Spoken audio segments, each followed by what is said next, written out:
সকলকে AB super ক্লাসে স্বাগতম।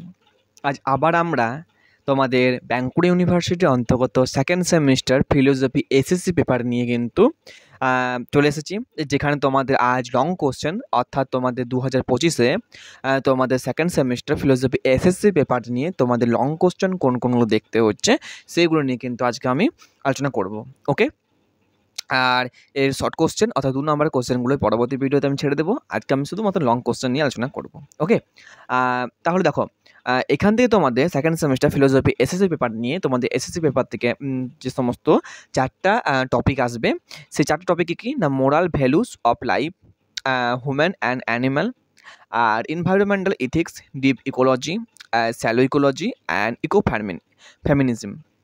আর আসবে issues in applied ethics, suicide and euthanasia, তারপরে অ্যাবর্তিনা, ফেমিনিজম, হ্যাঁ, আর তোমাদের আসবে foundation of apply ethics. Okay, তো তোমাদের এই 4টা চ্যাপ্টার অর্থাৎ moral value of life, environmental ethics, issues of apply ethics and foundation of apply ethics, এই 4টা টপিক থেকে তোমাদের কোন আজকে লং কোশ্চেনগুলো দেখতে হবে এবং তোমাদের 2025-এর জন্য কোন সাজেশন হিসেবে তোমাদের কোনগুলো দেখতে হচ্ছে সেগুলো দেখে নাও।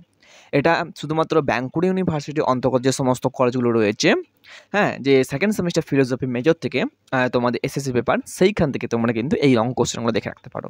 ওকে, তাকে বলে রাখি যারা এখন চ্যানেলটিকে সাবস্ক্রাইব করনি, অবশ্যই চ্যানেলটিকে সাবস্ক্রাইব করে পাশে থাকা বেল আইকনকে ক্লিক করে দাও। ওকে, যাতে সমস্ত রকমের তোমাদের নোটিফিকেশান আগে পাওয়ার জন্য, এবং এখান থেকে তোমাদের পরে তোমাদের কোন সাজেশন দরকার এবং কোন রকম কোশ্চেন দরকার আমাকে অবশ্যই তোমরা কমেন্টে জানাও। আমি সেই ভিডিও নিয়ে অবশ্যই তোমাদের কাছে আসবো এবং সেই টপিক নিয়ে আমরা কিন্তু আলোচনা করবো। আজ তোমাদের ফিলোসফি এসএসসি পেপার নিয়ে আলোচনা করছি। মোটামুটি তোমাদের শর্ট কোশ্চেন ভিডিও ছেড়েছিলাম, শর্ট কোশ্চেন ভালোই তোমাদের মোটামুটি ভিউ এসেছে, তবে খুব কম, তাও মোটামুটি এসেছে। তার জন্য আমি লং কোশ্চেনটা ছাড়ছি, যে তোমার সাজেশনটা তোমাদের দেওয়ার চেষ্টা করছি। আর যারা এখনও হোয়াটসঅ্যাপ গ্রুপে আমি অ্যাড হওনি, অবশ্যই তোমরা হোয়াটসঅ্যাপ গ্রুপে অ্যাড হয়ে যাও।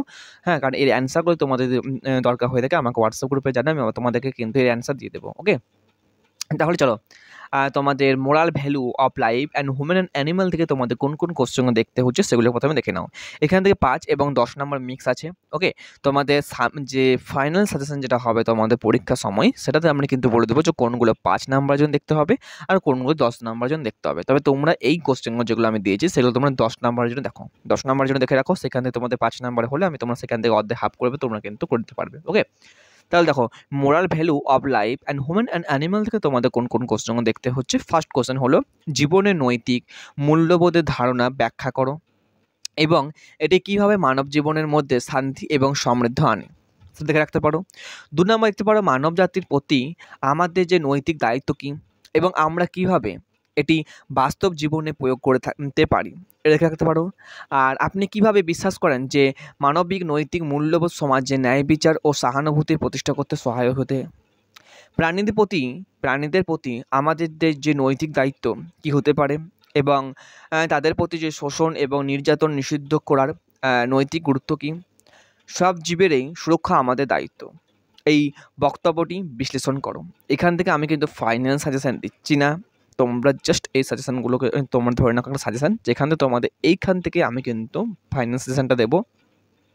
প্রত্যেক চ্যাপ্টার থেকে 2টো করে কোশ্চেন, যেটা তোমাদের পরীক্ষার সময় প্রায় তোমরা ওইখান থেকেই তোমাদের ফুল কমন কিন্তু পেয়ে যাবে। প্রায় 90% হলেও তোমাদের কিন্তু 99% কিন্তু তোমরা কিন্তু কমন 100 কমন তোমরা পাবে এখান থেকে তোমাদের কোশ্চেন। আমি যেটা ফাইনাল সাজেশন দেবো, হ্যাঁ, এটা তোমরা এখান থেকে যে কোশ্চেনগুলো দিয়ে রেখেছি সেই কোশ্চেনগুলো জাস্ট তোমাদের কিন্তু একটা নোট তোমরা বানিয়ে রাখো এবং এগুলি পড়ো। ওকে, এনভায়রনমেন্টাল ইথিক্স থেকে তোমাদের দেখতে হচ্ছে যে ডিপ ইকোলজি আর স্লো ইকোলজির মধ্যে মৌলিক পার্থক্য ব্যাখ্যা করো, আর এই ধারণাগুলি পরিবেশে নৈতিকতা কীভাবে ভূমিকা পালন করে এটা। আর ফেমিনিজম এর ধারণা ব্যাখ্যা করো, নারীবাদী দৃষ্টিকোণ থেকে পরিবেশে যে নৈতিকতার এটি কীভাবে প্রভাব ফেলেছে। ডিপ ইকোলজির প্রভাব তত্ত্বগুলি কী কী এবং এটি পরিবেশের রক্ষার গুরুত্বপূর্ণ। ফেমিনিজমের দৃষ্টিকোণ থেকে নারীর ভূমিকা এবং পরিবেশ সংরক্ষণের ক্ষেত্রে কীভাবে গুরুত্বপূর্ণ। স্যালো ইকোলজিতে তোমরা দেখে রাখতে পারো যে অন্তর্নিহিত সীমাবদ্ধতা কী এবং এটি পরিবেশগত সমস্যা দীর্ঘমেয়াদী সমাধানের কতটুকু কার্যকর। ওকে, এবং ইস্যুস ইন অ্যাপ্লাইড ইথিক্স থেকে তোমাদের দেখতে হচ্ছে সেটা হলো কিন্তু আত্মহত্যা ও স্বেচ্ছা মৃত্যুর একটি নৈতিকতা সম্পর্কে আপনার দৃষ্টিভঙ্গি কী। ওকে, আর এই বিষয়ে যে বিতর্ক রয়েছে সেটা কিন্তু ব্যাখ্যা করো। এখানে তোমরা আত্মহত্যা এবং স্বেচ্ছা মুক্তি এ দুটো ক্ষেত্রে আসতেই পারে তোমাদের, যে তোমাদের এখান থেকে একটা কোশ্চেন আসতে পারে যে আত্মহত্যা কী এবং আত্মহত্যা সম্পর্কে তোমাকে একটা দৃষ্টিকোণ দিতে পারে, বা তোমার দিতে পারে স্বেচ্ছা মৃত্যুতে তোমার সম্পর্ক দিতে পারে, সেখানে তোমরা কিন্তু লিখবে। গর্ভপাত কী এবং গর্ভপাতের নৈতিক প্রশ্নটি কীভাবে মানবিকতা এবং নারীর স্বাধীনতার সাথে সম্পর্কিত। এখানে তোমাদের গর্ভপাত সম্পর্কে একটা কিন্তু কোশ্চেন আসবে, সেখান থেকে তোমাদের কোন কোশ্চেনটা আসবে তুমি কিন্তু ফাইনালে দেবো। যেখান থেকে মধ্যে গর্ভপাত থেকে একটা কোশ্চেন আসবে কি আসবে আমি এখনও বলে রাখছি, যেটা কিন্তু ফাইনালে কিন্তু কোন কোশ্চেনটা আসবে সেটা কিন্তু আমি তোমাদের বলে দেবো। বাট এখন যে কোশ্চেন হচ্ছে সেগুলো তোমরা কিন্তু একটা নোট বানিয়ে তোমরা করে রাখো। এই নোটটি কিন্তু তোমাদের ফাইনাল সাজেশনের জন্য কিন্তু কাজে লাগবে। ওকে, স্বেচ্ছা মৃত্যু এবং গর্ভপাতের নৈতিকতা সম্পর্কে আপনার মতামত ব্যাখ্যা করুন এবং ধর্মীয়, সংস্কৃতি ও নৈতিক দৃষ্টিভঙ্গি থেকে এর বিতর্ক বিশ্লেষণ করুন। ওকে, নারীবাদী দৃষ্টিকোণ থেকে এবং নারী অধিকার এবং পরিবেশগত নৈতিকতা একে অপরের সাথে কীভাবে সম্পর্কিত এটা দেখে রাখতে পারো। আর দেখে রাখতে পারো ইথিক্যাল দৃষ্টিকোণ থেকে আত্মহত্যা ও ইন্থনেশনিয়া বিষয়ে সমাজ আইন ও নীতিমালা কীভাবে প্রতিষ্ঠিত হতে পারে। ফাউন্ডেশন অফ অ্যাপ্লাই ইথিক্স থেকে তোমাদের যে কোশ্চেন দেখতে হচ্ছে সেটি হলো কিন্তু প্রয়োগ নৈতিকতার মৌলিক ভিত্তি। এটি সমাজের নৈতিক সমস্যার সমাধান কীভাবে সাহায্য করতে পারে। আর প্রয়োগ নৈতিক ও তাত্ত্বিক নৈতিকের মধ্যে পার্থক্য কী, এটি এবং এই দুটি একে অপরে কীভাবে পরিপূরক করে। প্রয়োগ নৈতিকতা গবেষণার পদ্ধতি কীভাবে সমাজে বাস্তব সমস্যার সমাধানে সহায়তা হতে পারে। প্রয়োগ নৈতিক বিশ্লেষণ এবং প্রিন্সিপিলিজম এর মধ্যে পার্থক্য। এই দুটি ধারণা পরিবেশে ও সামাজিক সমস্যা মোকাবিলায় কীভাবে ব্যবহার হতে পারে। আর দেখে রাখতে পারো প্রয়োগ নৈতিকতার ক্ষেত্রে থেকে আসা সমস্যাগুলির সমাধানে কোন পদ্ধতি সবচেয়ে কার্যকরী হতে পারে উদাহরণ সহ কিন্তু আলোচনা করো। এবং তোমাদের এই যে টপিকটা আলোচনা করলাম সেখান থেকে তোমাদের আর কিছু বাড়তি কোশ্চেন আমি কিছু দিয়ে রেখেছি, যে 4টে কোশ্চেন তোমরা কিন্তু এখানে দেখে রাখতে পারো, যে অ্যাপ্লাই ইথিক্স কী, এর গুরুত্ব কী এবং অ্যাপ্লাই ইথিক্সের মূল সমস্যা এবং তার পদ্ধতিগত বিশ্লেষণ কীভাবে করা যেতে পারে দেখাতে পারো। আর moral value of life, human and অ্যানিম্যালের মধ্যে সম্পর্ক কী, নৈতিক দায়িত্বের সংখ্যা কীভাবে ভিন্ন ভিন্ন পরিবেশে পরিবর্তিত হয়ে থাকে। আর এনভায়রনমেন্টাল ইথিক্স থেকে তোমাদের মেন খুব ইম্পর্টেন্ট কোশ্চেন, সেটা হলো কিন্তু এনভায়রনমেন্টাল ইথিক্স এর প্রধান দৃষ্টিভঙ্গি কী কী, আর এর মতে মানবতার সাথে প্রাকৃতিক সম্পর্কে নৈতিকতার প্রভাব কী। আর তোমায় দেখতে হচ্ছে ফ্যামিনিজমের দর্শন কী, আর এটি পরিবেশের নৈতিকতার ক্ষেত্রে কীভাবে গুরুত্বপূর্ণ ভূমিকা পালন করে থাকে। আর দেখে রাখতে পারো গর্ভপাত এবং ইউথানাসিয়া এর নৈতিকতা সম্পর্কিত বিতর্কগুলি কিন্তু সমাজে কীভাবে আইনি এবং সাংস্কৃতিক এবং নৈতিকগতভাবে কিন্তু সমাধান হতে পারে, সেই কোশ্চেনগুলো দেখে রাখতে পারো।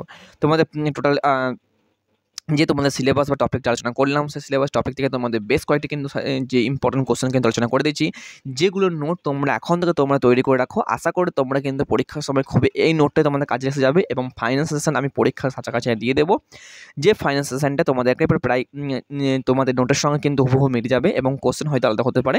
বাট এই যে কোশ্চেনগুলো তোমরা দিলাম সেই কোশ্চেনগুলো তোমরা এখন থেকে ভালো করে কিন্তু দেখে রাখো। আর যে 5টা কোশ্চেন আমি বাড়তি দিলাম সেই 5টা কোশ্চেন তোমরা একটু ভালো করে দেখে রাখো। এখানে আমার যে মনে হলো যে 5টা কোশ্চেন খুব ইম্পর্টেন্ট, প্রত্যেক টপিক থেকে একটি করে কোশ্চেন দিলাম।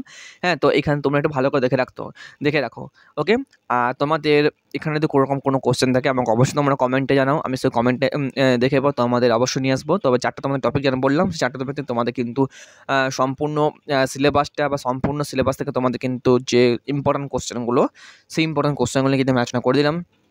ওকে, এর পরবর্তী তোমাদের ভিডিও তোমাদের কোন সাজেশন দরকার বা কোন টপিকে তোমাদের কোশ্চেন দরকার আমাকে অবশ্যই তোমরা জানো, আমি অবশ্যই তোমাদের সেই ভিডিও নিয়ে কিন্তু আসবো। আর এই যে এমসিকিউ বলছি 2 নম্বরের কোশ্চেন তোমাদের কী আসতে পারে, আমি সেই টপিকের ভিডিও কিন্তু তোমাদের অবশ্যই আমি কিন্তু গ্রুপে আপলোড করে দেবো, বা ভিডিও আমি আপলোড করবো, সেখানে তোমরা কিন্তু অবশ্যই তোমরা সংগ্রহ করে রাখো। আর যে ভিডিওটা দেখছো সেই ভিডিওটা অবশ্যই তোমাদের বন্ধুকে শেয়ার করে রাখো, কারণ তাদেরও যেন উপকার হয়। আমি অনেক ভিডিও ছাড়ছি কিন্তু তোমরা ভিডিও দেখছো না হয়তো। হ্যাঁ, তো অবশ্যই তোমরা সেই ভিডিওটা কিন্তু দেখো, কারণ তোমাদের ভিডিও দেখলে আমার কিন্তু সেই ভিডিও আনার চেষ্টা আমার আরও ভিডিওটা কিন্তু করার একটা কী বলবো ধৈর্য হবে, বা যে ভিডিও করি তোমাদের জন্য। হ্যাঁ, আমি অনেক দেরিতে করে ভিডিও ছাড়ছি অনেক পর।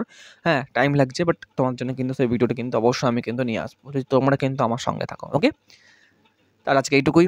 আর পরবর্তী ভিডিওতে কিন্তু নেক্সট টপিক নিয়ে আলোচনা করবো। নেক্সট তোমাদের কী কোশ্চেন দরকার বা কী সাজেশন দরকার বা কী তোমাদের সিলেবাস দরকার সেই সম্পর্কে আমাকে কিন্তু জানাও, আমি অবশ্যই তোমাদের কিন্তু সেই সিলেবাসে তোমাদের কিন্তু ক্লিয়ার করে দেবো। আর যদি এখন চ্যানেলটিকে সাবস্ক্রাইব করে রাখো, অবশ্যই চ্যানেলটিকে সাবস্ক্রাইব করে পাশে থাকা বেল আইকনকে ক্লিক করে দাও এবং তোমার সকল বন্ধুদের কিন্তু এই ভিডিওটি এবং শেয়ার করে রাখো, যাতে তারা উপকারিত হয়, এবং লাইক কমেন্ট তো তোমরা করবেই। ওকে। আর তোমাদের আরেকটা কথা বলে রাখি, যে তোমাদের আর কোন টপিকে ভিডিও দরকার আমাকে কিন্তু কমেন্টে জানাও। আজকালকার মধ্যে আমি তোমাদের এক নতুন তোমাদের শুরু করে দিয়েছি। ফোর্থ সেমের জন্য তোমাদের একটা সিলেবাস, ফোর্থ সেমের যে তোমাদের সিলেবাস, সেই সিলেবাসে কিন্তু তোমাদের জন্য একেবারে টপিক ওয়াইজ চ্যাপ্টার প্রত্যেকটা কিন্তু যে কোশ্চেন আছে, প্লাস তোমাদের কিন্তু চ্যাপ্টারটা কিন্তু পুরো টপিকটা কিন্তু আমি আলোচনা করে দেবো এই পরবর্তী ভিডিওতে। তোমাদের একটা মনে হয় ফোর্থ সেমেস্টার একটা ফার্স্ট ভিডিও পেয়েছো, তারপরে কিন্তু সেকেন্ড ভিডিওতে কিন্তু তোমাদের কিন্তু সেখানে আলোচনা করে দেবো, সেখানে তোমরা কিন্তু অবশ্যই পেয়ে যাবে। ওকে, তো আজকে এইটুকুই, পরবর্তী ভিডিও দেখা হবে।